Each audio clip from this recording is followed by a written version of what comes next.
Boa tarde a todos. Damos seguimento para a próxima mesa do Congresso de Direito do Autor e Interesse Público. A mesa será um estudo de caso sobre direitos autorais e criação de conteúdo nas redes sociais. Permitam-me apresentar os palestrantes de hoje. O primeiro palestrante será o Lucas Moser Goulart, que é advogado, com experiência em propriedade intelectual, arte e entretenimento. Mestre em Direito pela UFSC, pós-graduado em Direito Internacional pela URGS e graduado em Direito pela PUC do Rio Grande do Sul.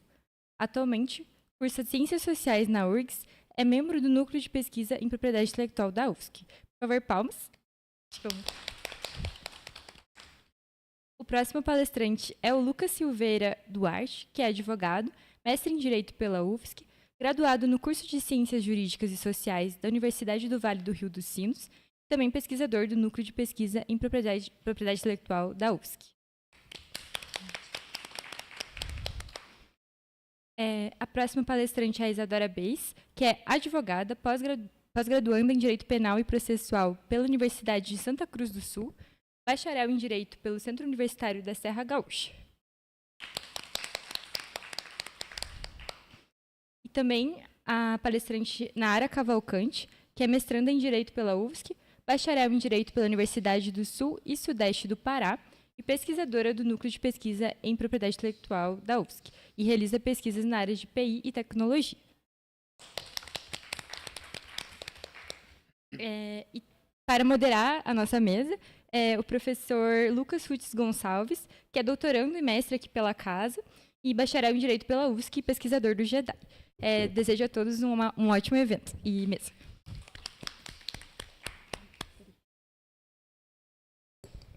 Muito obrigado, Lígia, pelas palavras. Boa tarde a todos que nos assistem de casa. Boa tarde aos membros da plateia. É sempre uma grande honra estar aqui no Codaip. Agora já fazem 8 edições de Codaip, então é realmente muita coisa. É gigantesco estar aqui presenciando o painel e ver grupos de estudo em propriedade intelectual,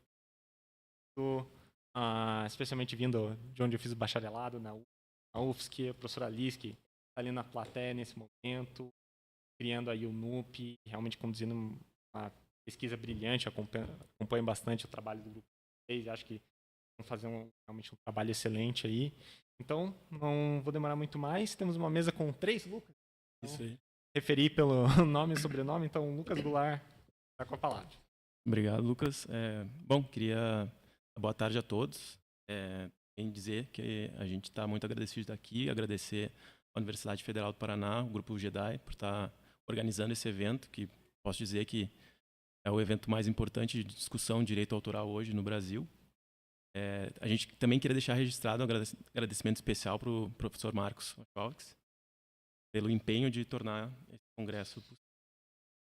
Bom, nós somos os integrantes do grupo de pesquisa NUP, Núcleo de Pesquisa em Propriedade Intelectual da UFSC, e foi fundado pela professora Liz Beatriz Sass.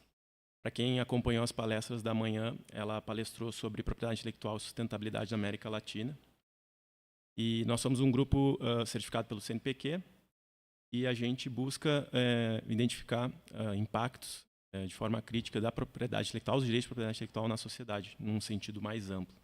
A gente tem 3 linhas de pesquisa principais: os marcos teóricos da propriedade intelectual, propriedade intelectual, sustentabilidade, América Latina, e direitos de propriedade intelectual, inovação e novas tecnologias. Bom, passando para o assunto de hoje, que a gente vai tratar, a gente vai falar sobre criações de conteúdo em redes sociais, né? Que é algo que é inegável, que já está presente no nosso dia a dia, né? A parte de comunicação e interação da sociedade praticamente hoje está predominantemente digital, virtual, né? Entre vários desafios que a gente acaba enfrentando diariamente, existe uma problemática do reconhecimento das criações e dos criadores, né? Os creators, para quem for buscar alguma plataforma, alguma nomenclatura nas plataformas, é essa que se utiliza. E a gente vai trazer algumas reflexões aqui para tentar buscar, talvez, como que o direito autoral pode ou não lidar com esses desafios, né?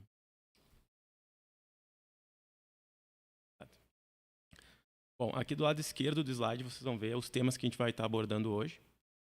E à direita a gente colocou aqui algumas curiosidades que são legais para a gente dar uma contextualizada e preparar a nossa mente para entrar nesses assuntos, né? Hoje, segundo uma pesquisa recente do Goldman Sachs, são mais ou menos 250 bilhões de dólares que a criação de conteúdo movimenta globalmente. E tem uma projeção para até 2027 que essa cifra chega a 500 bilhões de dólares. É bastante coisa, né? O Brasil ele é o terceiro país que mais utiliza redes sociais no mundo. A gente só perde para a Índia e para as Filipinas. Hoje a gente conta com mais ou menos 20 milhões de criadores e influenciadores digitais.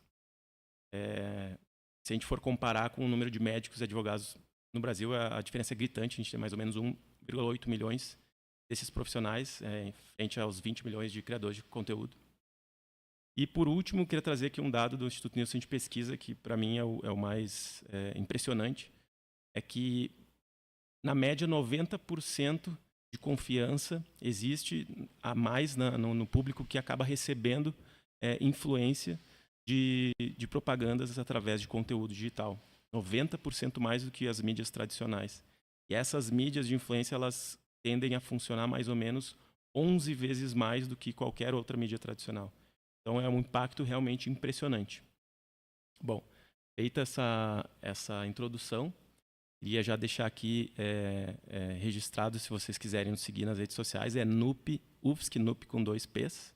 E aí eu vou passar a fala aqui para minha colega Isadora, que vai dar início aos trabalhos. Obrigado. Boa tarde. Primeiro de tudo, agradecendo, então, a participação. O nosso primeiro caso prático aqui, que vai ser o uso nas plataformas e a situação que aconteceu agora em 2024 entre o TikTok, a plataforma de conteúdo, e a Universal Music, que é uma das 3 maiores gravadoras. Primeiro de tudo, para a gente trazer um comparativo aqui sobre o TikTok. Hoje ele tem uma receita de mais de 50 bilhões, tá? Em média 50 bilhões de reais. 1,7 bilhões de usuários, de pessoas que estão utilizando essa plataforma, e dentro disso também os criadores. E no Brasil, o Brasil é o terceiro, assim como o Lucas colocou, o terceiro país a mais utilizar o TikTok, a plataforma de conteúdo. Em relação à Universal Music, a gente já tem uma receita menor que a do TikTok, então também em reais se aproxima aí de quase 20 bilhões, e ela tem uma grande importância na indústria da música. Ela faz parte, então, dessas 3 gigantes. Em relação à importância, quem utiliza cada uma delas, primeiro, né? Da Warner, a gente já pode citar, a gente não tem exatamente o número de artistas que são vinculados, mas existem artistas expressivos, inclusive brasileiros, como Anitta, João, ou americanos, Taylor Swift, nomes bem conhecidos no mercado. E o TikTok, a gente já tem, então, essa informação de que são 2 bilhões de pessoas utilizando. Em relação à necessidade do TikTok, qual que é o impulso que ele traz hoje dentro do cenário fonográfico e das próprias redes sociais, né? Isso se chama de trend, ou seja, quando sai um vídeo com uma música específica e diversas pessoas gostam dessa música, ela tem a capacidade de impulsionar e levar isso para outras plataformas, como o Spotify. A gente tem um caso exemplo disso que aconteceu no Brasil, não é sobre um artista vinculado à Universal Music, mas sim a Flora Matos, uma artista independente, que depois que uma música dela, que já estava há 2 anos disponibilizada nas plataformas, virou uma das trends do TikTok, em 2 meses ela passou a contar com mais de 19 milhões de reproduções. Então, se funciona assim para artista independente, imagina para esses que já estão vinculados às grandes gravadoras. No caso da parceria entre essas 2 empresas, é importante a gente colocar que hoje 80% o TikTok traz um ranking das músicas mais utilizadas nessas criações. E 80% dessas músicas, desse ranking, são músicas da Universal. 80% também de todas as músicas disponibilizadas dentro do TikTok ficam também com a Universal. E o que aconteceu a partir de 2024, então? No momento de renovar o contrato de licenciamento que uma empresa tem com a outra, começou um embate entre eles.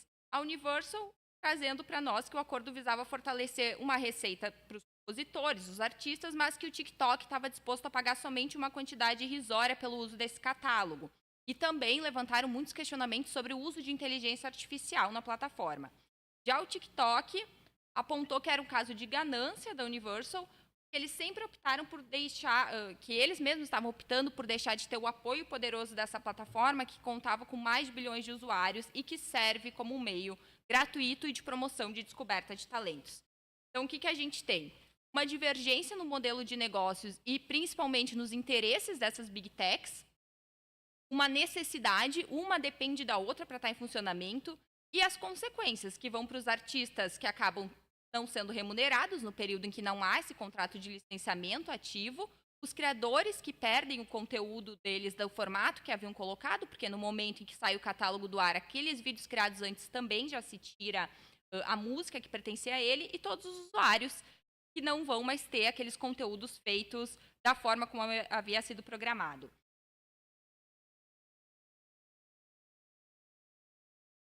Sobre as leis e os direitos que a gente tem em discussão aqui, então, primeiro de tudo, o modelo de remuneração. Existe uma discussão sobre como que a plataforma de criação de conteúdo vai estar remunerando o artista, se vai ser por uma participação na receita daquele conteúdo ou por licenças e preços fixos. Não vai se importar a quantidade de usuários, tem que estar assistindo, quantos views que tem, e o contrato de licenciamento, que é onde vai prever esse modelo de remuneração. Então, o que aconteceu esse ano foi exatamente isso. Na hora de fazer uma renovação desse contrato de licenciamento, não existiu. E o que a gente entende? O contrato de licenciamento, ele é o que vai trazer a proteção de todos esses envolvidos, seja o criador, seja o criador da música, do fonograma, né, o criador do conteúdo, seja os usuários dessas plataformas.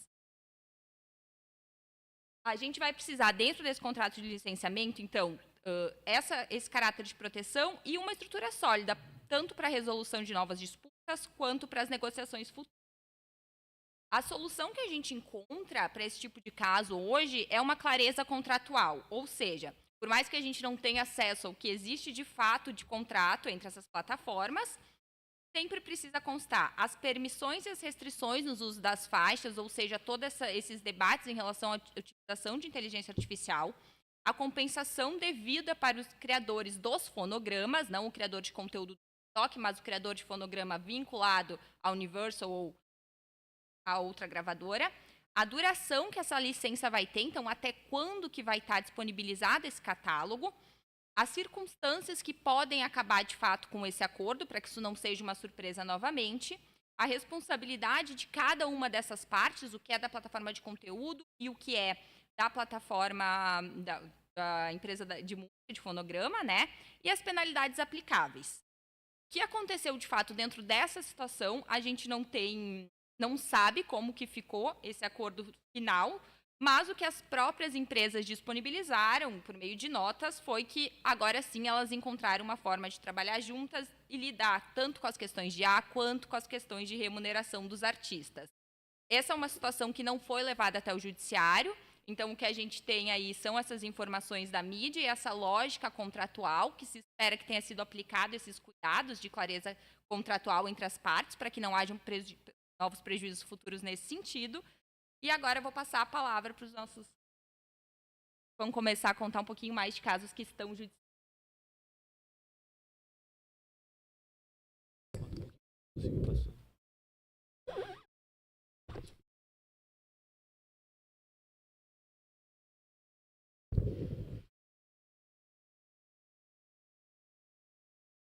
Bom, pessoal, primeiramente eu gostaria de agradecer a oportunidade de estar falando aqui, sentando nessa mesa e olhando para os colegas que aqui estão. Eu faço uma retomada ao passado, me recordo do Lucas no ano de 2017, provavelmente foi a primeira edição que eu estive presente, e aí da relação que eu passei a ter com o outro Lucas, a partir de 2019, no mestrado da UFSC, com a professora Liz, que está aqui com a gente, e que vai fazer algumas observações, conclusões com relação às nossas falas. Também foi muito importante na minha trajetória. E poder falar nesse evento representa bastante, porque dá uma ideia de o que eu sempre pensei sobre a academia, que é a continuidade. e o quanto a continuidade dos processos de estudo que a gente constrói nos geram oportunidades de poder fazer com que as nossas pesquisas progridam, né? O caso que eu trago aqui, a temática que a gente escolheu, ela, para muita gente já iniciada nos direitos autorais, pode ser considerada uma temática talvez batida, que é a responsabilidade das plataformas por conteúdos gerados por terceiros. O caso concreto que a gente tem como ponto de partida também pode ser considerado batido, se analisado de forma isolada, porque ele é um caso, de certa maneira, antigo e que a resolução já se encontra bastante divulgada e os seus reflexos também. O que acontece é que casos dessa natureza representam ou geram reflexos na produção, na criação de conteúdo que, inclusive até por o conjunto de temáticas que tem surgido no âmbito dos direitos autorais nos últimos anos, fica um pouco apagada. E a gente precisa retomar algumas coisas sob pena da gente transformar a criação de conteúdo num ambiente, mais um ambiente, e aqui eu coloco um pouco da minha visão, em que os intermediários vão ditando a maneira como uma coisa se constrói, sem ouvir essa camada super relevante, ou estruturante até, da criatividade nos dias de hoje, que nesse caso são os criadores de conteúdo. O caso, então, ele tem de um lado a Paramount Global, que é uma empresa resultado de uma série de fusões com outras empresas do ramo do entretenimento. E, de outro lado, o YouTube, e é um caso que se iniciou no ano de 2007. Qual que foi a alegação da Paramount e qual que foi a sustentação argumentativa que gerou essa ação? A Paramount alegou que o YouTube seria mais um serviço da internet violador de direitos autorais, mais um serviço responsável por promover a pirataria e que a sua estrutura tecnológica de compartilhamento, a sua estrutura que estimula o comportamento do compartilhamento na sua grande maioria, obras protegidas por direitos autorais, viola direitos e causa prejuízos, nesse caso, bilionários. Então, a Paramount partiu do pressuposto de que o YouTube se estruturou com um modelo de negócio que tem como benefício direto a exploração de obras de terceiros sem autorização e que ele tem como pressuposto estimular o comportamento do compartilhamento de conteúdo não protegido. A partir daí, levando em conta algumas métricas, pediu uma indenização de mais de $1 bilhão e a obrigação de fazer no sentido de que o YouTube criasse outras formas de proteger direitos de terceiros, com o fim de que esses direitos passassem a não ser lesados da maneira como a Paramount considerava que estava ocorrendo. Já o YouTube, como contraponto, alegou desde o início, aqui vai um destaque muito importante que eu quase esqueci de fazer, o YouTube estava no seu início, na sua primeira fase de criação, na sua primeira versão, e era muito visto como, de fato, mais uma plataforma pirata.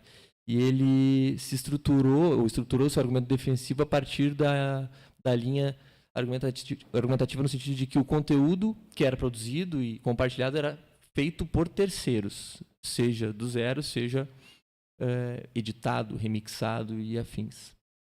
E que o seu modus operandi, o seu comportamento, sempre buscou respeitar o Digital Millennium Copyright Act, que é a lei americana que mais se debateu, a estruturante neste caso, tendo em vista que, sempre que provocado, removia os conteúdos potencialmente lesivos. Além disso, concluiu a sua defesa, a sua exposição defensiva no sentido de que estava trabalhando em constantes melhorias para, a priori, já identificar o que de fato era conteúdo infrator, numa perspectiva geral. E o caso teve uma linha do tempo bem objetiva que a gente resume aqui. Em que pese tenha havido, melhor dizendo, uma liminar a favor da Paramount, no sentido de que a mesma pudesse obter acesso a uma série de dados de acesso e de consumo dentro da plataforma YouTube. No primeiro grau, o YouTube obteve uma vitória, tendo em vista que o juízo de primeiro grau identificou que o YouTube respeitava o Digital Millennium Copyright Act a partir do momento em que ele demonstrou que removia todos os conteúdos quando provocado. No segundo grau, a Corte de Apelação identificou que a Paramount produziu provas suficientes num sentido contrário, de que o Safe Harbor, de que o porto seguro estabelecido pelo Digital Millennium Copyright Act não poderia ser utilizado como argumento porque havia uma série de indícios de que os e-mails e demais provas que foram juntadas mostravam que o YouTube tinha assim, conhecimento de uma série de infrações e, portanto, se ele tinha conhecimento, essa salvaguarda não poderia ser utilizada, né? Só que como a gente nota, principalmente, como eu digo, os iniciados nos direitos autorais notam, tudo acaba em acordão. E um acordo no silêncio, no escuro. A gente não sabe o que aconteceu, o processo ele foi suspenso para um acordo, o acordo foi entabulado, mas a nível de sigilo. E o que se diz é que não houve compensação financeira por parte do YouTube, não houve confissão de culpa por parte do YouTube, e que, em tese, o YouTube só se comprometeu a criar ferramentas para identificar tecnologicamente, de forma automatizada, conteúdo que violasse direitos autorais. Esse aqui para fins de estudo, de quem eventualmente se interesse, é a seção que passa a tratar, eu peguei o recorte inicial, que é a 512 do Digital Millennium Copyright Act, que embasa o argumento defensivo do YouTube e que serviu de sustentação para todos os demais casos que foram na mesma toada, com a mesma temática. No Brasil, após uma série de discussões e de processos análogos, com temáticas análogas, o Marco Civil da Internet criou uma regra bastante parecida com esta, de isentar as plataformas, os provedores de aplicação, de responsabilidade, quando os mesmos, após ordem judicial, essa é a única diferença para a legislação americana, no sentido geral, obviamente, isentar as plataformas de responsabilidade quando as mesmas cumpriam o dever de derrubar conteúdos após a ordem judicial, e só não cumprindo é que elas poderiam ser responsabilizadas.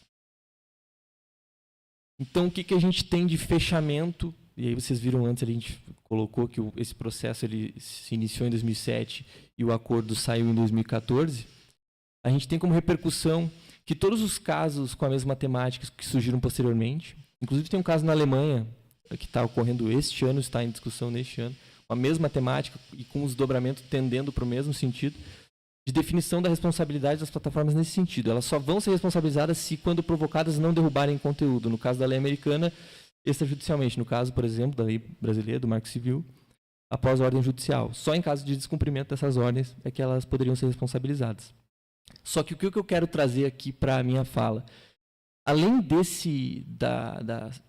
fortalecimento dessa regra de responsabilidade, as medidas que foram adotadas de cunho tecnológico, elas reforçam ou criam uma camada de automatização de verificação de conteúdo que geram a dificuldade do criador de conteúdo saber para onde ir quando ele cria, como criar o conteúdo sem se ver limitado, muitas vezes de forma desarrazoada, pelo conteúdo que é por ele pensado.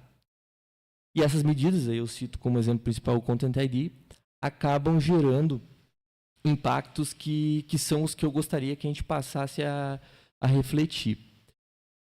Hoje, o Content ID somado a essa regra de Notice Takedown, cria uma sistemática de Just Takedown, de takedown automático.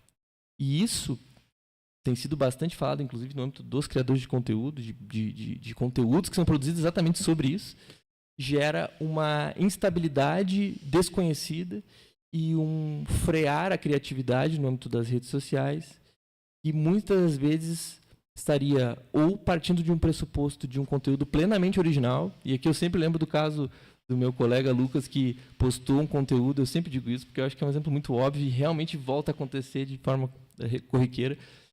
Postou o seu próprio conteúdo, ou da sua própria banda, e o conteúdo foi derrubado porque a plataforma, com a sua inteligência, identificou que era de terceiro, mas, na verdade, ele estava autorizado a fazê-lo porque ele era o detentor dos direitos. Só que por uma questão talvez cadastral, de quem era o titular na visão da tecnologia que fez o cruzamento, ele derrubou o conteúdo do nosso colega que aqui está na mesa. E a gente vê isso se repetindo diversas vezes. Para atualizar o caso concreto que eu trouxe como o pilar da discussão e já me encaminhar para uma discussão ainda mais atual, a gente vê que os direitos autorais às vezes corre atrás do rabo, não sai do lugar em algumas questões e acaba se repetindo nos erros. E eu trago esse exemplo que está na tela aí, que traz de novo o Mickey no centro do exemplo. Por quê? O Mickey já foi um personagem bastante discutido, principalmente no âmbito da legislação americana, para fins de aumentar prazos de proteção. Isso, no final dos anos 90, foi muito discutido e ele, inclusive, cunhou uma lei de forma apelidada que foi responsável por estender o prazo de proteção de direitos autorais. E o Mickey aqui, novamente, traz um exemplo do dia a dia de um criador de conteúdo que se vê bloqueado, impedido de exercer a sua criatividade, que, nesse caso, não viola direito nenhum, mais uma vez. Qual que foi o caso? Do que se trata essa temática? O produtor de conteúdo se chama Brock Baker e ele basicamente fez uma redublagem do desenho Steamboat Willie. Esse desenho, a partir de 2024, recaiu no domínio público. A plataforma, a inteligência por detrás da plataforma, não identifica conteúdos de domínio público automaticamente, não se preocupa em fazê-lo e, portanto, desmonetizou o conteúdo e derrubou o seu acesso em diversos países. O criador de conteúdo litigou extrajudicialmente, demonstrou essa variável importante da situação, só que a retomada da monetização e do conteúdo em todos os países levou quase 1 ano, 8 meses. E aí ele sofre com isso uma série de reprimendas, né? Porque ele é taxado como um, violador de direitos para as pessoas que não entendem dos direitos autorais e vão olhar o canal e daqui a pouco isso vai gerar uma sensação de, opa, esse cara está fazendo coisa errada. Mas, basicamente, ele usou um material em domínio público, teve o cuidado de fazer isso, inclusive na descrição do vídeo, inseriu uma menção de que o desenho utilizado, passou para o domínio público a partir deste ano. Isso não foi suficiente para que o conteúdo fosse derrubado. Esse exemplo ele se confirma na justiça brasileira, quando a gente faz uma pesquisa jurisprudencial, mesmo que não científica, mas uma pesquisa tentando ser ampla e tentando repetir terminologias e sendo vasta nos estados que foram pesquisados. E a gente identificou em todos os estados que foram pesquisados, pelo menos um caso com o mesmo teor. Um criador de conteúdo buscando reativar sua conta, primeiro por não ter entendido o que ensejou de fato a derrubada do conteúdo e da conta, por ter tentado extrajudicialmente identificar, tá, mas me diz o que eu devo corrigir, o que eu devo mudar. E esse caso traz isso, é do Tribunal de Justiça do Paraná. Eu me atento aqui a essa parte. A recorrente não colaciona prova aos autos que comprovem que o autor infringiu os direitos autorais de outrem. Não apresenta sequer o vídeo que infringiu os direitos autorais. Então, no processo judicial, ela foi provocada a apresentar, tá, derrubou o conteúdo, então mostra o porquê, e ela não o fez. Isso aconteceu também num caso que eu trago aqui, julgado no Tribunal de Justiça de São Paulo, que tem como escopo o mesmo pedido, a obrigação de fazer, que seria de reativar a conta, acumulada com danos morais, partindo do pressuposto de que não foi demonstrado, e nesse caso também não foi demonstrado qual foi o conteúdo considerado como infrator e que ensejou na derrubada do conteúdo. Esse panorama serve para fazer algumas proposições de reflexões e fazer com que a gente redebata esse tema, porque talvez ele tenha perdido um pouco de força. E as proposições que eu faço para encerrar são: por que a gente não discute quando que a plataforma tem direito de derrubar conteúdo, diante do fato de que ele, no mínimo, é duvidoso do ponto de vista do que foi utilizado ali, e aquele canal, por exemplo, não tem um histórico de produzir conteúdos ou ser aqueles canais free riders, que são canais que vão inserir conteúdo do zero de outra pessoa sem editar nada, só jogar conteúdo de terceiro nesse canal, o canal serve para isso. Por que a gente não muda esse caráter de responsabilidade ou obrigacional, no sentido de que a plataforma só poderá derrubar conteúdo após demonstrar o que infringiu direitos autorais? Isso extrajudicialmente ou até judicialmente. Aí é uma questão que fica para o debate. Além disso, a gente poderia criar um outro formato de upload de conteúdos no qual o criador pudesse ter a oportunidade de falar: usei a dancinha, a gente vai, um spoiler aqui para a próxima fala, usei a dancinha da pessoa tal, o perfil é este. Se você quiser notificar, é interessante, ou de repente já fazer como regra, um compartilhamento de receita seria interessante. E aí também poder disponibilizar outras ferramentas para que essa pessoa tivesse a tranquilidade de demonstrar que ela está agindo dentro da lei. Por que isso? Porque muitos conteúdos, e a gente vê isso, acho que é o que mais acontece, são protegidos pelas limitações de direitos autorais ou pelo fair use. Muitas pessoas fazem conteúdo criticando música, falando de pequenos trechos, ou apresentando pequenos trechos para fazer crítica. Muitas pessoas colocam trilha sonora de 2, 3, 5 segundos e já trocam para outra coisa, e isso não impacta em nada o exercício dos direitos autorais de quem é o detentor. E mesmo assim, esse padrão de responsabilização que eu descrevi, somada à tecnologia que foi implementada, gera para o criador de conteúdo um obstáculo, e a necessidade de ele, daqui a pouco é ele, inversão da lógica, né? Um polo que a gente poderia considerar hipossuficiente nessa relação, ter que demandar judicialmente para retomar, daqui a pouco, o seu ganha-pão. Então é isso que eu gostaria de colocar. Fico aberto aí ao debate. Acho que é um tema que precisa ser recolocado em pauta, e agradeço a oportunidade mais uma vez. Eu vou falar aqui, então. Bom, vamos passar. Pode passar para mim? Obrigado. Vai estar falando agora de dança, coreografia e redes sociais. Acho que estava pensando aqui enquanto estava falando, música é muito importante, né? Mas aí onde tem música tem dança. Mas aí eu fiquei perguntando, tá, mas onde é que tem dança? Como é que a banda toca? Né? Porque dança tem em todo lugar do mundo. É muito importante. Todas as culturas que a gente vai olhar uma etnografia, um estudo de campo, vai ter lá a expressão corporal como forma enfim, de se expressar daquela cultura, aquele povo, né? E a representação da dança, ela é a coreografia. Se a gente for dar uma analisada na palavra, que deriva do grego, choros é dança, e grafia, enfim, escrita, né? Vai nos remeter à ideia de necessidade de registro.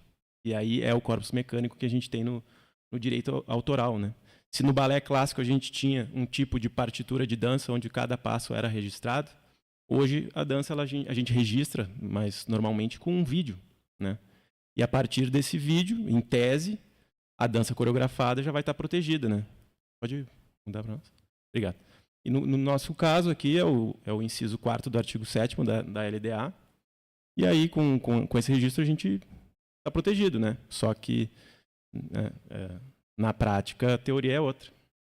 Nas redes sociais, especialmente no TikTok, tem sido criadas muitas coreografias em massa por pessoas que, eventualmente, não trabalham com dança, mas que, mesmo assim, atingem uma possibilidade de viralização, né? Trazendo à tona, então, uma dimensão de inteligibilidade de criação da obra, né? Porque a gente considera muito importante a música, mas me parece que é natural não considerar assim tanto a dança, apesar de ser uma obra, nem pior nem melhor, uma obra, mesmo patamar. Bom, então qual é a problemática, né? A rapidez das redes, né? Ela dificulta, de fato, o controle e a garantia de atribuição da autoria. Né? Não só isso, a viralização ela gera um sentimento de uma espécie de domínio público virtual nas pessoas. Assim, a gente pode dizer, se todo mundo está usando, ninguém está falando de quem é, então também vou poder utilizar. Né? E essa situação ela é fomentada pelo que alguns chamam de cultura participativa das redes sociais. Né? Para esse caráter de remix, de reutilização, de utilização de conteúdo de terceiro tempo integral. Então, nessa dinâmica, a autoria ela é ignorada em prol de engajamento e disseminação. né, diferente do áudio e do vídeo, que existem já ferramentas que podem se dizer um pouco mais robustas, tipo o velho exemplo do Content ID, que apesar, né, de proteger a posteriori, protege os autores e as obras de alguma forma, né, os autores originais. A coreografia ela acaba carecendo de um sistema de combate à reprodução e monetização indevida, né?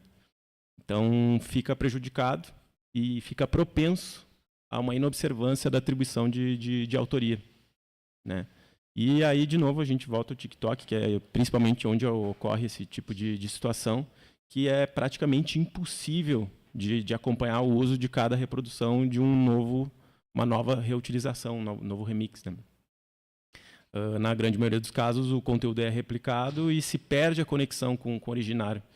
E aí, se não tem nenhuma uma proteção aos direitos morais, quem dirá os patrimoniais, né? Por isso que a gente estava conversando ontem sobre, né, como é que será que a gente poderia pensar um sistema, né? Pô, vou postar ali um conteúdo que a plataforma pergunte qual é o tipo de conteúdo. Ah, tá, dança. Ah, é criação sua? Sim, não, sim. Não, tá, então se inspirou aonde? Pelo menos para a gente ir na raiz e não perder tanto assim essa conexão. Pelo menos a gente saber onde que se perdeu essa ligação, né? Pode passar. Ah, já passaram aí. Obrigado. Então, vocês estão rápidos, hein? Vamos lá. Bom, esse caso aqui com certeza já foi comentado aqui no Codaip. Eu já explico por que eu estou requentando ele. Mas é um caso que ilustra bem essa questão da perda da conexão com o criador original, né? No caso, é a coreografia Renegade, que foi criada pela Jalaiah Harmon em 2019. Aquela moça lá em cima, na direita. E só que ela acabou ficando famosa, viralizando por conta de outra pessoa, que é a Charli D'Amelio, e essa aqui embaixo, ali à direita. E essa coreografia foi replicada milhares de vezes, só que a Jalaiah, a criadora original, ela infelizmente não foi reconhecida. Só foi reconhecida muito tempo depois, apareceu num post com as irmãs D'Amelio ali. Teve uma notícia do New York Times, assim, algumas pessoas se sensibilizaram, mas ficou por essas, tá? E por que esse exemplo aqui eu quero trazer ele? Porque semana passada a revista Forbes ela publicou a lista dos 30 maiores influencers do mundo, e não só a Charli D'Amelio, essa que utilizou a dança de forma indevida, sem dar o devido crédito, né? Como a irmã dela, a Dixie, figuram a lista na 4ª e na 6ª posição, respectivamente. Ou seja, a realidade que a gente tem, que a gente pode analisar hoje, 5 anos depois, é que por conta dessa viralização, a carreira das irmãs alavancaram de forma astronômica. Antes elas não eram o que elas são hoje, sabe? Então, o que acontece é que ocorreu esse alavancamento em detrimento da criadora original, que não aproveitou esse embalo, né? Porque viralizou nas mãos de outra pessoa, né? Acredito que elas estariam longe de estar figurando uma lista dessas e de estar fechando contratos com gigantes, tipo a Walmart, tendo até marca de tênis, enfim, produtos, se não tivesse passado por essa viralização, que é uma das... talvez a maior dos exemplos assim, de dança do TikTok, né? A gente está falando, então, de quase 40 milhões de dólares, né? Pode... Tá correndo esse pessoal aí. Tô brincando. Quase 40 milhões de dólares e quase 300 milhões de seguidores. É bastante coisa, né? Então, o que se faz quando se perde esse alavancamento, né? Fica o questionamento, não tem resposta, né? Agora sim, pode passar. Obrigado. Valeu. Bom, eu coloquei aqui uns casos brasileiros que, por mais que não sejam diretamente oriundos das redes sociais, a gente pode dizer que eles se deram por conta daquela cultura participativa e aquela noção de espécie de domínio público virtual, né? Ano passado, a Anitta se apresentou na Champions League, usou uma coreografia viral, e isso gerou discussão porque ela não fez menção de autoria nem crédito aos criadores originários, né? A dança originária chama Bonde das Maravilhosas, é isso. E ela não falou nada, enfim. E em 2022, o MC Bin Laden entrou com uma ação contra a EA Sports, porque no jogo FIFA foi utilizada a coreografia do Tá Tranquilo, Tá Favorável, sem nenhuma menção de nada, e quiçá de autorização. Simplesmente usar. O caso está suspenso, não tem decisão ainda, mas ele está pedindo indenização por danos morais. Então, o que isso a gente pode concluir? Né? Que mesmo grandes players também têm incutido essa noção de desimportância da obra coreográfica. E, de novo, repito, é uma obra, então ela está no mesmo patamar de todas as outras. E acabo caindo nesse pensamento de que se todo mundo está usando, está ali, eu também vou utilizar, está liberado. Né? Pode passar. Obrigado. Bom, para fechar, eu trago aqui algumas reflexões. Né? Então, em primeiro lugar, a gente tem que considerar que sim, existe previsão legal de proteção para a obra coreográfica. Ela é, em tese, como qualquer outra obra, seja musical, audiovisual. E ela não é melhor nem pior que nenhuma das outras. Ela é apenas uma outra obra e merece a mesma proteção das outras. E é isso. Em segundo lugar, queria reiterar que acho que é indubitável que existe essa noção de domínio público digital, que é equivocada e desvaloriza as criações, né? E aqui a gente traz como exemplo a dança, bem como viola direitos e principalmente oportunidades, que nesse caso do Renegade a gente conseguiu visualizar de forma bem clara. Né? Porque outra influencer acabou percebendo toda a promoção que a criadora acabou não percebendo. Também a gente pode dizer que existe uma inércia das plataformas em relação a alguns tipos de obra, né? Porque elas provavelmente, né, mais claramente, assim, a gente pode dizer que elas priorizam o engajamento e a viralização. E como a coreografia é algo que tem um grande potencial de viralização e causa muito engajamento, tá bom assim, não vamos investir em melhores sistemas ou estruturas de buscar reconhecer a autoria originária. Né? E, por fim, acho que vale sempre lembrar que existe essa fraca conscientização, né, das obras. E se fosse um filme, quem sabe, com certeza seria muito diferente. Né? A música, a gente já sabe que é bem diferente. Né? Então, ficam aqui esses pensamentos, especialmente em relação à obra coreográfica, que não estão no nosso radar de preocupação. Né? Acho que aqui ninguém trabalha com esse ramo da arte, mas é algo que está, como eu falei lá no começo, presente em todas as culturas, diariamente, só que a gente, às vezes, tapa os olhos. Né? Enfim, vou agradecer aqui a fala, vou passar para a colega Nara. Boa tarde a todos e todas. Gostaria de agradecer pela presença, agradecer a todos aqui presentes, agradecer ao professor Marcos pela oportunidade, a professora Liz, que está sempre nos acompanhando, ao NUP, que nós fazemos parte, todos nós aqui presentes. E eu vou falar aqui hoje, nesta tarde, sobre conteúdo gerado por IA, sobre criadores de conteúdo que criam conteúdo com base em inteligência artificial. E o artista que eu vou falar hoje, pode passar, por favor, é o FN Meka. Quem seria esse artista? Esse artista, ele foi criado em 2022 e ele foi fundado por Anthony Martini e Brandon Lee. E ele basicamente é um rapper e um robô, na verdade, alimentado por inteligência artificial.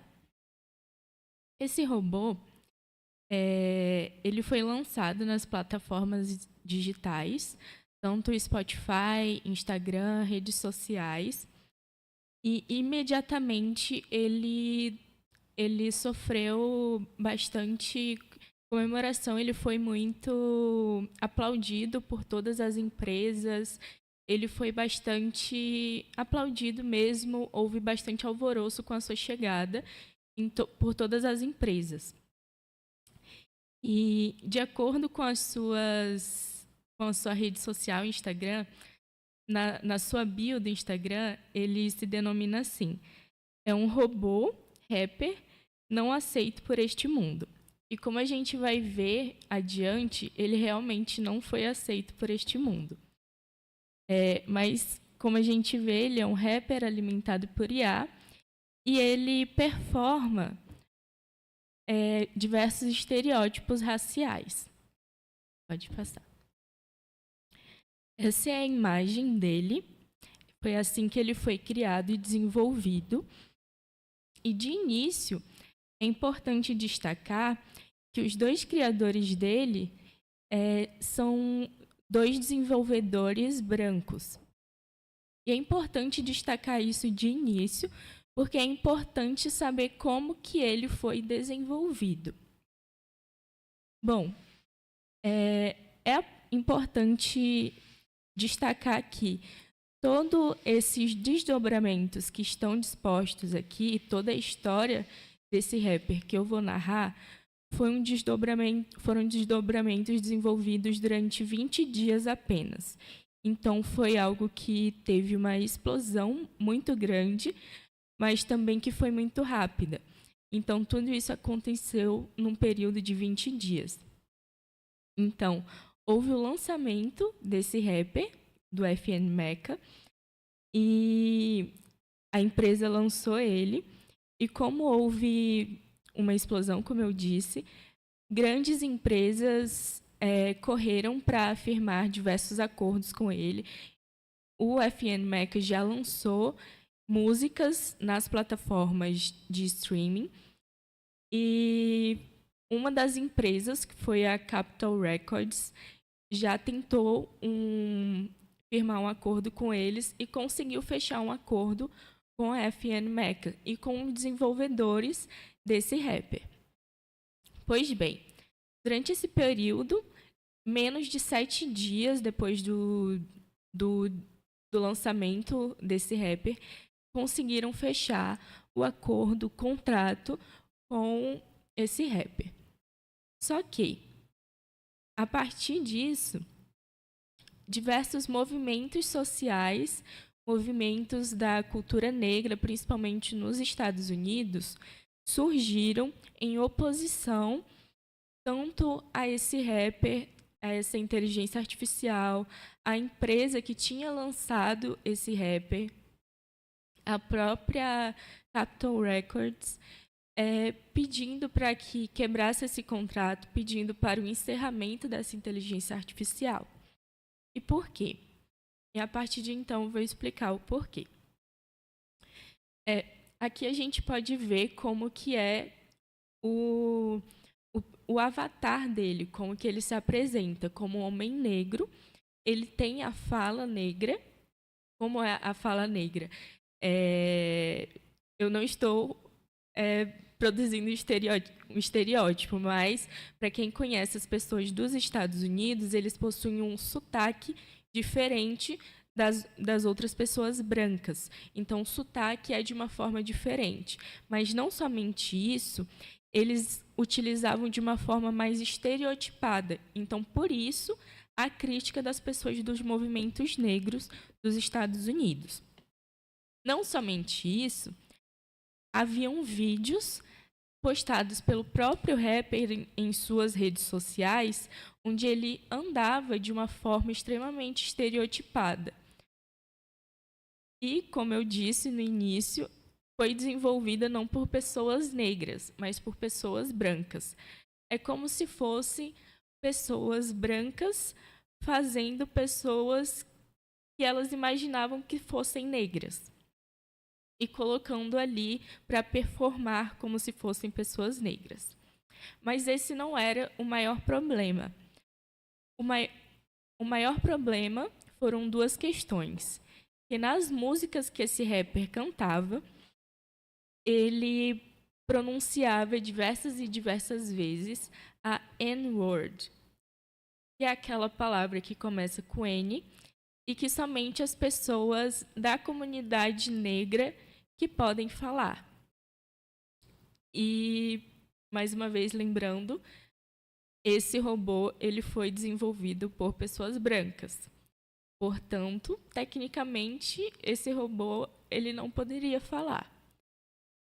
E segundo, que para mim eu considero mais grave, mas algumas pessoas discordam, esse robô, ele postava, ele é bem ativo até hoje nas suas redes sociais, principalmente Instagram. Ele publicava vídeos sofrendo violência policial. Sim. Ele publicava vídeos sendo agredido pela polícia. E então, principalmente após isso, por isso que foi um período bem curto, a Capitol Records veio a público, escreveu uma carta pedindo desculpas ao seu público, diz que não compactuava com essa prática dessa empresa e dos seus desenvolvedores, dos desenvolvedores da FN Meka, e que estava rompendo o contrato com eles. E, imediatamente, ao invés dos desenvolvedores se retratarem, eles basicamente disseram que a Capitol Records estava errada, e o FN Meka, ele era uma pessoa digital negra, e eles eram brancos, sim, mas eles agiam apenas como um agente de uma pessoa negra, então que eles não estavam arrependidos, porque era como se eles tratavam o FN Meka como uma pessoa independente, então não havia arrependimentos ali. É bem bizarro, sim. Tanto que tem uma fala que eles falaram assim: "It's literally no different from managing a human artist, except that it's digital." Pode passar. E a partir de então, a gente tem diversas repercussões que a gente pode tirar daí. A gente pode tirar diversas repercussões a partir de que existem e podem existir outros artistas virtuais. Nós temos que esse rapper, ele era um robô com interferência de inteligência artificial. Mas nós podemos ter uma inteligência artificial que seja um artista, realmente, por si só. Nós podemos ter, como nós já temos, avatares que são artistas virtuais, como gorilas. Nós temos alguns avatares que já atuam como criadores de conteúdo, como o Ludo Magalu, que interagem em Twitter, por exemplo. Tem o Baianinho da Casas Bahias, temos diversos. E a gente também pode interagir em relação à responsabilidade que se aplica, a responsabilidade civil, por exemplo. Ontem teve uma palestra incrível sobre responsabilidade civil aqui. E a questão também de autoria. A questão de autoria, por exemplo, em questão de inteligência artificial, é muito debatida, inclusive em várias edições do Codaip. Autoria em questão de inteligência artificial. O próprio professor Lucas Chiro trabalha bastante a questão de autoria e inteligência artificial. E tem várias vertentes, mas algo que a gente trabalha bastante é que inteligência artificial até então não é autora, mas no futuro, todavia, pode ser que a inteligência artificial generativa pode vir a ter autoria, se ela tiver um grau alto de autoria, de criatividade, um grau de originalidade, ela pode vir a ter autoria. Mas também depende do posicionamento. E é isso.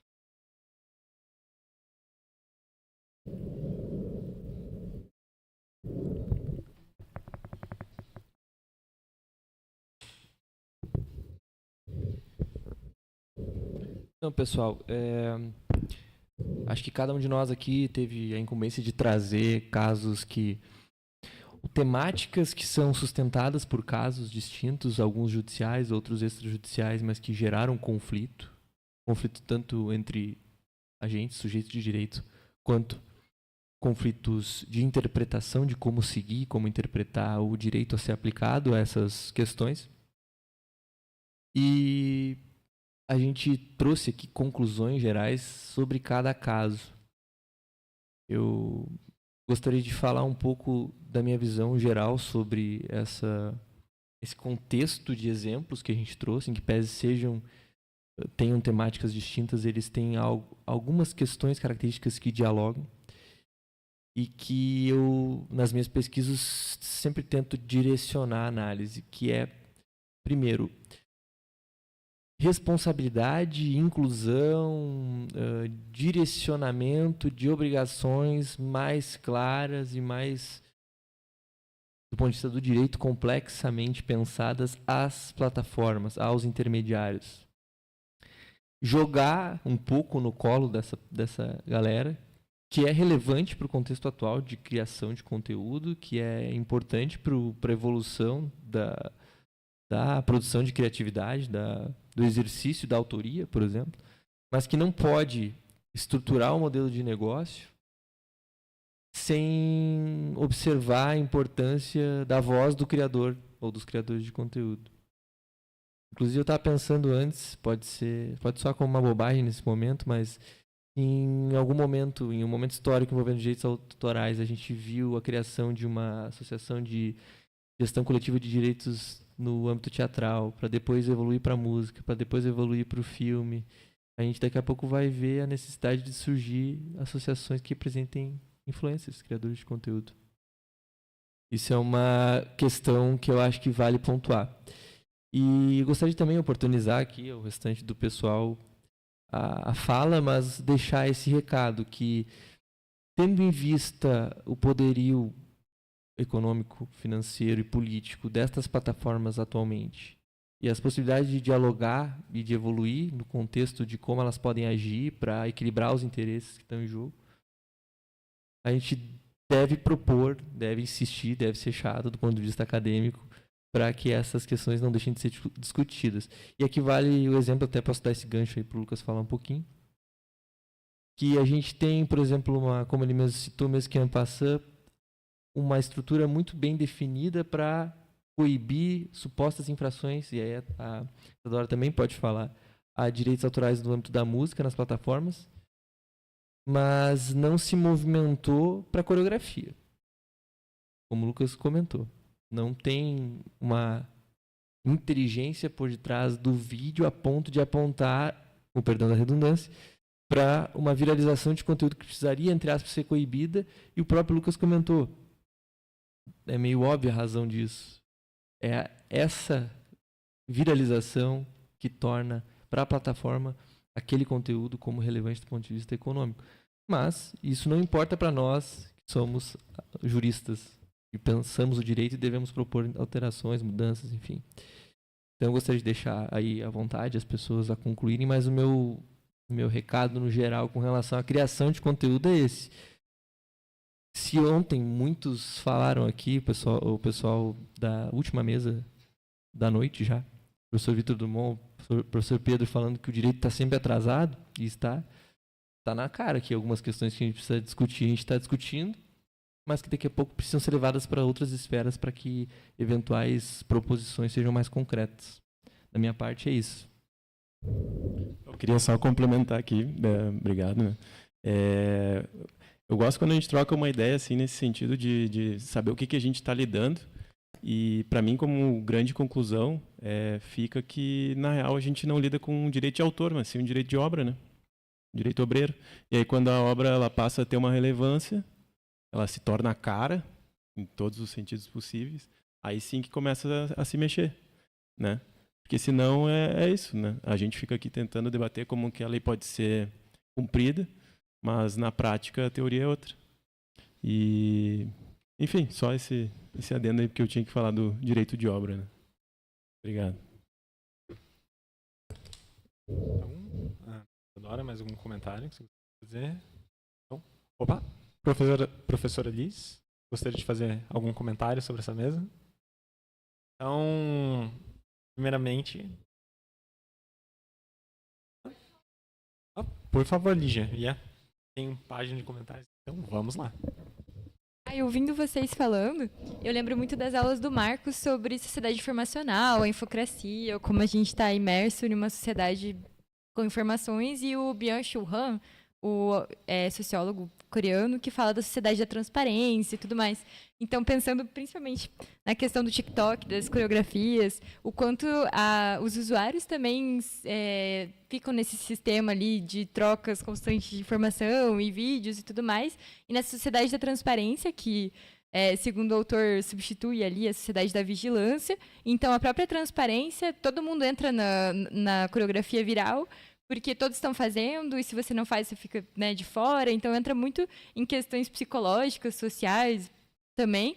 Inclusive, o que a Nara comentou também, das questões de discriminação algorítmica, né, que não são consideradas na hora de desenvolver inteligências artificiais, que devem ser consideradas. Então, foi muito interessante as palestras de todo mundo, gostei bastante, aprendi muito, trouxe vários casos que eu não conhecia.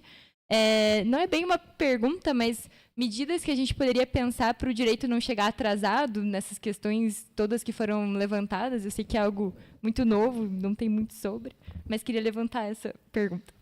Quem souber que fale. A gente vive correndo atrás, né? Essa é a real. Mas, falando de transparência ali, aquela questão que a gente colocou sobre de dar a chance para o usuário agir de uma forma mais transparente, de onde eu me inspirei, né, no que eu estou aqui reproduzindo. Na verdade, eu estava pensando, talvez até um entrave, eu entendo porque isso não é feito, né? Às vezes tu vai lá publicar um stories, ou sei lá, um Reels, ontem eu fui fazer isso, fiquei 25 minutos fazendo. E vai trancando, e daí tu vai indo, e tu volta, tem que preencher isso, preencher aquilo, a gente vai estar aumentando a burocracia ali de estar utilizando a rede social, tornando talvez ela chata. Entendo nesse viés, talvez, né? Mas é errado. Luca?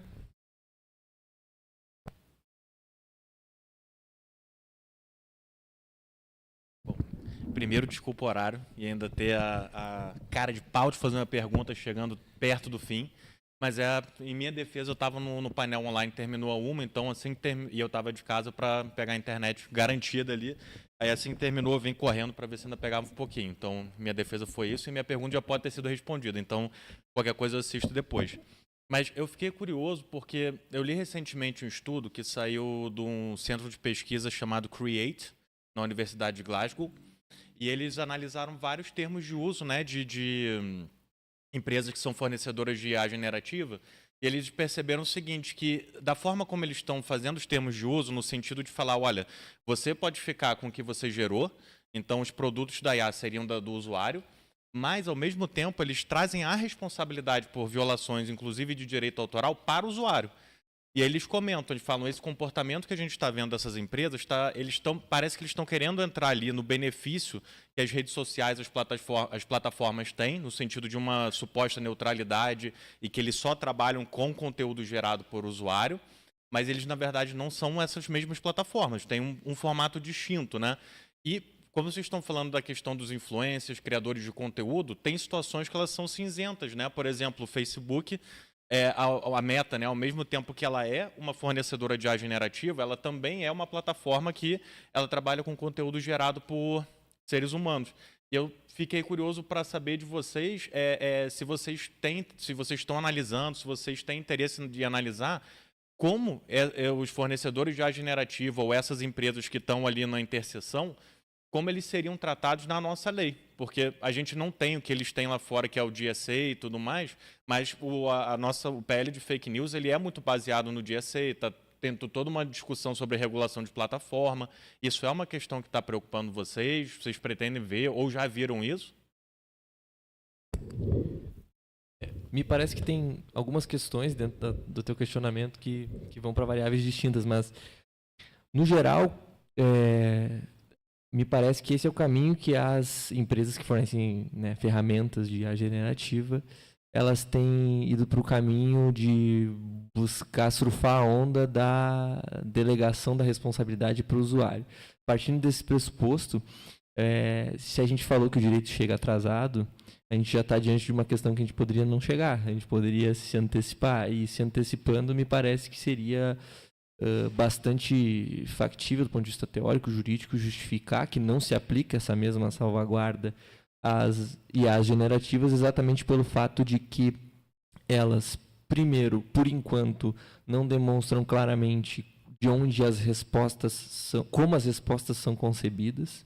E eu não estou falando de código, mas estou falando de banco de dados que são utilizados para aquela resposta específica, para demonstrar que eventualmente o usuário, enfim, direcionou, busque neste lugar, para ele eventualmente ser inserido nesse link de responsabilidade. Então ela não cumpre isso. Ela, de fato, alimenta de forma constante e ininterrupta esse banco de dados para tornar a inteligência em versões cada vez mais robustas de uma forma também não explicada. E ela, de fato, opera como... E aí eu vou fazer uma analogia com a música, né?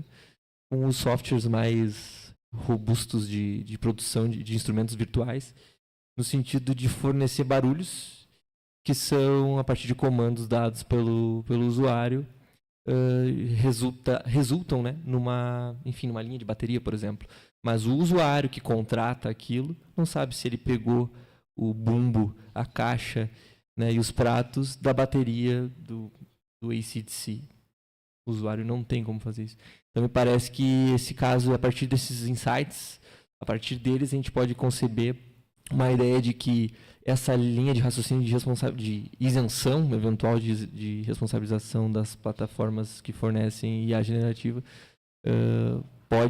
poderia potencialmente ser facilmente afastada, fazendo com que elas, primeiro, supram esse caráter informacional de uma maneira a ser debatida, que aí a gente teria que conversar, né, sobre como que a estrutura das IAs deveria ser mais transparente, como ser friendly para o usuário, para que depois a gente eventualmente vá para um caminho de concluir, vencida essa etapa informacional, né, da zona cinzenta do que é tratado de dados ali dentro, a gente conclui definitivamente o grau de responsabilidade que essa plataforma vai ter.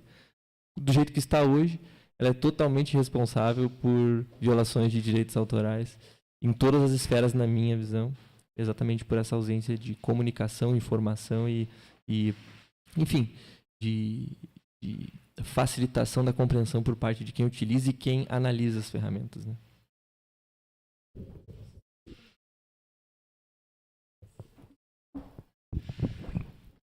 Só um comentário rapidinho. Essa matéria me interessa muito, então eu comecei alguns testes, principalmente com a Meta AI. Comecei a pesquisar também bastante, principalmente quando iniciou a Meta AI no WhatsApp. Então eu concordo com o Lucas em matéria de responsabilização. Então eu estou ainda nos testes preliminares, mas eu pretendo realizar pesquisa a fundo também. Bom, eu sou coordenadora do NUP, né, trabalho com todos esses estudantes aqui que vocês viram apresentar. E aí, aproveitando que nós temos mais um Luca aqui agora, porque temos já 3 Lucas na mesa e temos um Luca na plateia agora. Luca, eu vi muito recentemente essa pesquisa do Create, né, que faz trabalhos fantásticos, mas, na verdade, o nosso interesse dentro desse trabalho veio um pouco de uma demanda que talvez eu, como coordenadora do grupo, tenha passado muito recentemente, que a gente tem tentado levar o grupo, muitas vezes, para conversar um pouco mais com a sociedade civil, mais do que ficar dentro da universidade. E a gente tem tentado fazer isso com o campo cultural, a gente participa todos os anos de um evento dentro das atividades culturais de Florianópolis e tal. E os criadores de conteúdo passaram a procurar muito e fazer perguntas específicas sobre essas questões. Isso me chamou a atenção porque existe uma ideia, não sei até que ponto correta, de que há um total desinteresse pela discussão, eventualmente, de direitos autorais dentro da criação de conteúdo ou da atividade de influencers. Eu sempre falo, nunca há interesse até que o dinheiro apareça, né? E aí a gente começou aos poucos trazer um pouco dos casos para a gente discutir e tentar levar principalmente um pouco de conhecimento sobre a área dos direitos autorais para o pessoal que faz criação de conteúdo. Tá? E aí é matéria nova. A gente se depara com um contexto que é bastante novo para eles e que muitas vezes eles nem cogitaram, nem imaginaram, ou eles estão sofrendo as consequências das plataformas, da retirada de conteúdo, mas não conseguem entender por quê. Né? Mas aí eu também, em razão da tua pergunta, quem sabe fica uma reflexão, um incentivo, né, para os nossos estudantes aí eventualmente continuarem. Mas só queria fazer essa complementação mais para dizer por que a gente chegou aqui. Né, e que é muito dessa nossa tentativa, enquanto grupo de pesquisa, de conversar um pouco para fora da universidade também, né, mais do que muitas vezes a gente está repetindo os nossos discursos aí intramuros, né, e não conseguir dialogar, enfim, com a sociedade. Era só isso que eu queria complementar. Então, nossa, gente, realmente, apresentação fenomenal. Eu teci alguns comentários aqui, vou tentar ter os meus comentários curtos também.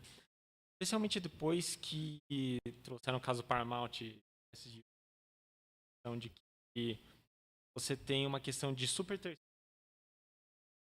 terceiro que cuida da gestão das músicas contra um terceiro do acesso a essas músicas. De modo que, de fato, o usuário fica perdido nisso. Já que fica efetivamente os direitos do usuário. Isso foi até uma coisa que você trouxe aqui, né? A ausência da responsabilidade das plataformas, de fato, vai. No final, a responsabilidade vai ser ali do próprio usuário.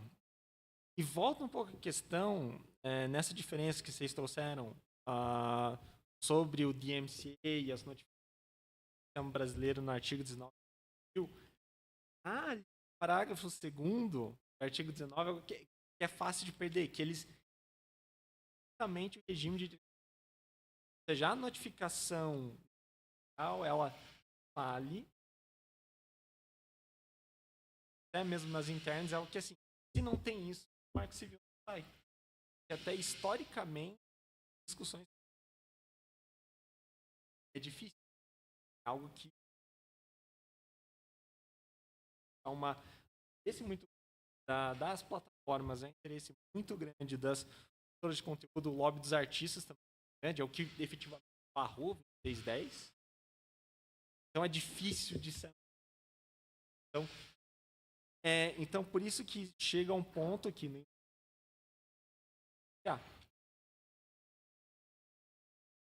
sem a justificativa.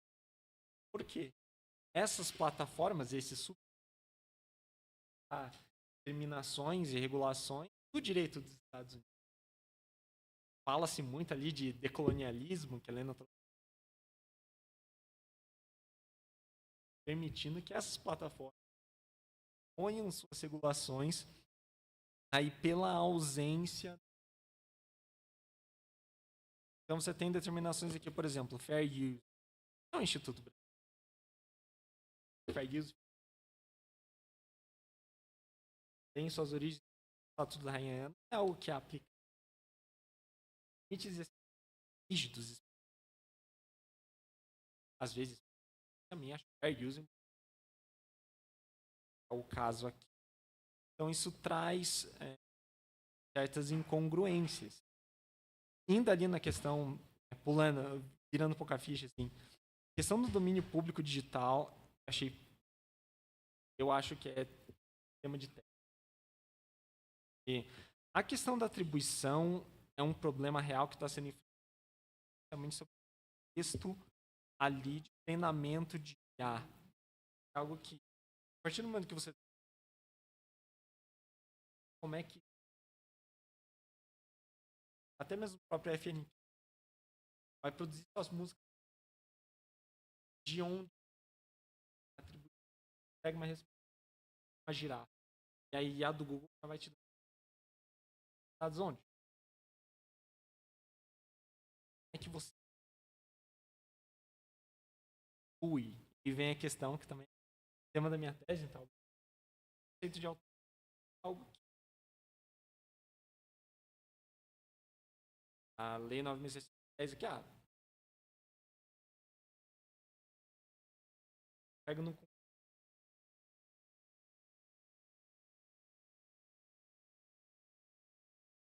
Esse super texto facilita. Tem, porque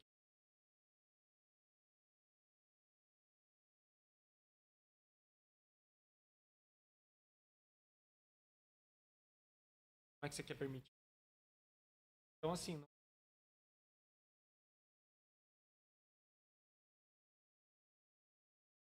a viralidade na plataforma, colocando os grupos dos. Acho assim.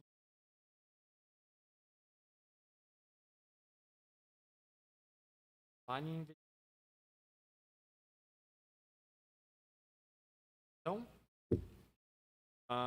por hoje era isso. Devolver 9 minutos. Muito obrigado pela presença na palestra aqui hoje, quem assistiu online, membros da plateia. Vou devolver agora para o nosso cerimonial para fazer o encerramento e continuamos. Muito obrigada, parabéns pelas exposições. Nós temos agora o sorteio dos livros. Perfeito. Esse eu vou deixar para o Lucas.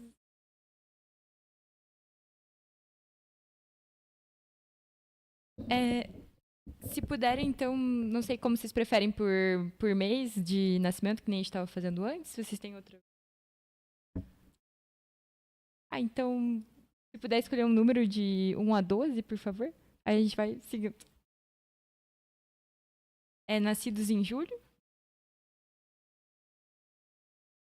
Próximo número. Perfeito.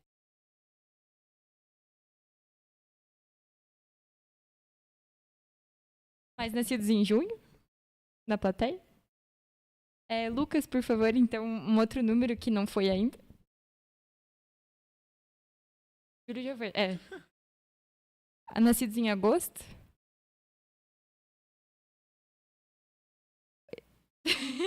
Não, brincadeira. Nascidos em novembro? A gente já estava aqui. Fevereiro? Caramba. Janeiro?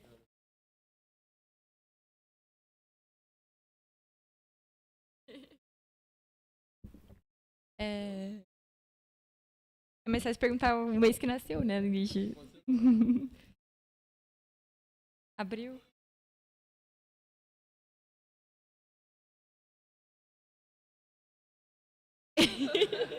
Vai ser bingo, né?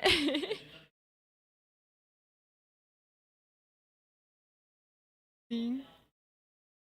Novembro? Então perfeito.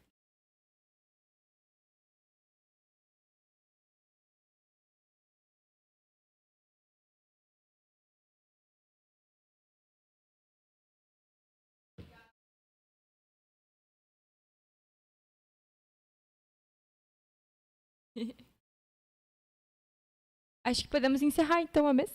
Muito obrigada e bom evento a todos.